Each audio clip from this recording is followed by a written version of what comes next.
बाजार पर नियंत्रण रखने के लिए अलाउद्दीन ने दीवानी रियासत अर्थात संपूर्ण बाजार व्यवस्था का संचालक और शहनाई मंडी अर्थात बाजार अधीक्षक नामक नवीन पद का सृजन किया। अलाउद्दीन खिलजी की मृत्यु 1316 ईस्वी में हुई। अलाउद्दीन खिलजी का पुत्र मुबारक खिलजी 1316 ईस्वी में दिल्ली के सिंहासन पर बैठा। यह दरबार में कभी कभी स्त्रियों के वस्त्र पहन करके आ जाता था। कुतुबुद्दीन मुबारक शाह खिलजी ने स्वयं को खलीफा घोषित किया और अल इमाम, उल इमाम और खिलाफत उल्लाह आदि उपाधियां धारण की। कुतुबुद्दीन मुबारक शाह खिलजी के बाद नासिरुद्दीन खुसरो शाह शासक बना, जो खिलजी वंश का अंतिम शासक था।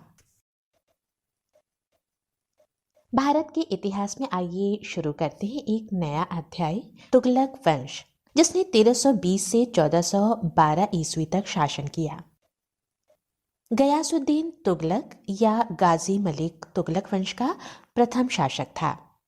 गयासुद्दीन तुगलक ने 1320 से 1325 ईस्वी तक शासन किया। गयासुद्दीन तुगलक ने खुतों और मुकदमों के पुराने अधिकारों की बहाली की। इसने तुगलकाबाद नामक नगर का निर्माण करवाया। सुल्तान गयासुद्दीन तथा निजामुद्दीन औलिया के बीच संबंध कटुतापूर्ण हो गए थे। औलिया ने कहा था कि हुनूस दिल्ली दूरस्त अर्थात हुजूर दिल्ली अभी दूर है।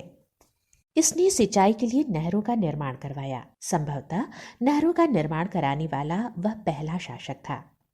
वह गाजी की उपाधि धारण करने वाला दिल्ली का प्रथम सुल्तान था। मोहम्मद बिन तुगलक, जिसका शासनकाल 1325 से 1351 ईस्वी तक रहा। गयासुद्दीन की मृत्यु के बाद जौना खां या मोहम्मद बिन तुगलक 1325 ईस्वी में सुल्तान बना।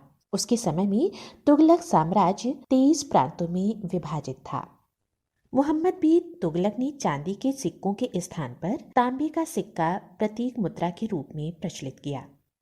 दीवानी अमीर कोही नामक विभाग, जो कृषि से संबंधित था, मोहम्मद बिन तुगलक द्वारा स्थापित किया गया था। मोरक्को यात्री इब्न बतूता सुल्तान मोहम्मद बिन तुगलक के शासनकाल में 1333 ईस्वी में दिल्ली आया था। सुल्तान मोहम्मद बिन तुगलक ने इसे दिल्ली का प्रमुख काजी नियुक्त किया। इस पद पर इसने 8 वर्ष तक कार्य किया। इब्न बतूता ने अपने यात्रा वृतांत अरबी भाषा में किताबुल रिहला नामक ग्रंथ में लिखा है। मोहम्मद बिन तुगलक एक विद्वान शासक था, जो कि अरबी फारसी की जानकारी के साथ साथ खगोल शास्त्र, औषधि शास्त्र, तर्क शास्त्र एवं दर्शन में भी रुचि रखता था।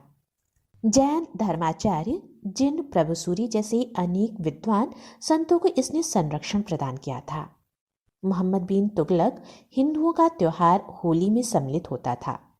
मोहम्मद बिन तुगलक की प्रमुख योजनाएं दुआबकर में वृद्धि, राजधानी परिवर्तन, जिसमें दिल्ली से उसे देवगिरी में स्थानांतरित करना था, सांकेतिक मुद्रा का चलन और खुरासान तथा कराचल अभियान थी। मोहम्मद बिन तुगलक के शासनकाल में हरिहर और बुक्का नामक 2 भाइयों ने दक्षिण में 1336 ईस्वी में स्वतंत्र राज्य विजयनगर की स्थापना की। 1351 ईस्वी को मोहम्मद बिन तुगलक की मृत्यु हो गई। सुल्तान के निधन पर बदायूनी लिखता है कि सुल्तान को उसकी प्रजा से और प्रजा को उसके सुल्तान से मुक्ति मिल गई। 1351 ईस्वी में मोहम्मद तुगलक की मृत्यु के बाद उसका चचेरा भाई फिरोज शाह तुगलक सुल्तान बना। फिरोज शाह तुगलक, जिसका शासनकाल 1351 से 1388 ईस्वी तक रहा। फिरोज शाह तुगलक ने हिसार, फतेहाबाद, फिरोजपुर, फिरोजाबाद और जौनपुर, जो कि जौना खां की स्मृति में बनाया गया था, नामक नए नगर बसाए तथा अनेक नहरें भी बनवाई। उसने ब्राह्मणों पर भी जजिया कर लगाया।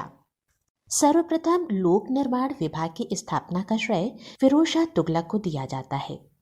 हबे शर्ब अर्थात सिंचाई कर लगाने वाला फिरोज शाह तुगलक दिल्ली का प्रथम सुल्तान था। फिरोज शाह तुगलक ने अशोक के 2 स्तंभों टोपरा और मेरठ को दिल्ली ले गया था। इसने सैनिक सेवा को वंशानुगत कर दिया। फिरोज शाह तुगलक को दासों का बहुत बड़ा शौक था। उसके समय में दासों की संख्या 1,80,000 तक पहुंच गई थी। इसने दासों की देखभाल के लिए एक पृथक विभाग दीवाने बंदगान का गठन किया। फिरोज शाह तुगलक द्वारा स्थापित दारुल शफा एक खैराती अस्पताल था। फिरोज शाह तुगलक ने अपनी आत्मकथा फुतुहाते फिरोज शाही की रचना की। इसने जियाउद्दीन बर्नी एवं शमसे शिराज अफीफ को संरक्षण प्रदान किया। इसने अद्धा एवं बिख नामक सिक्के जारी किए जो तांबे और कांसे से निर्मित थे। फिरोज शाह तुगलक ने ज्वालामुखी मंदिर को नष्ट कर उसके पुस्तकालय से 1300 ग्रंथ में से कुछ को फारसी में विद्वान अजीजुद्दीन खालिद द्वारा दलायते फिरोज शाही नाम से अनुवाद करवाया। फिरोज शाह तुगलक की मृत्यु 1388 ईस्वी में हो गई। नासिरुद्दीन मुहम्मद 1394 से 1412 ईस्वी तक शासन करने वाला तुगलक वंश का अंतिम शासक था। इसके शासनकाल में ख्वाजा जहां ने जौनपुर नामक स्वतंत्र राज्य की स्थापना की। नसरुद्दीन मोहम्मद के शासनकाल में तैमूर ने भारत पर आक्रमण किया। नासिरुद्दीन मोहम्मद के लिए प्रचलित था शहंशाह की सल्तनत दिल्ली से पालम तक फैली हुई है। ध्यान देने वाली बात यह है कि 1412 ईस्वी में नासिरुद्दीन मोहम्मद की मृत्यु के बाद तुगलक वंश का शासन समाप्त हो गया। 1413 ईस्वी में सरदारों की सम्मति से दौलत खां लोधी सुल्तान बना, परंतु खिज्र खां ने दिल्ली पर आक्रमण कर दौलत खां को पराजित करके उसे हिसार के किले में कैद कर दिया और 1414 ईस्वी में दिल्ली के सिंहासन पर बैठकर एक नवीन राजवंश सैयद वंश की स्थापना की। इस प्रकार तुगलक वंश का शासन 1412 ईस्वी में नासिरुद्दीन मोहम्मद शाह की मृत्यु के साथ ही समाप्त हो गया था।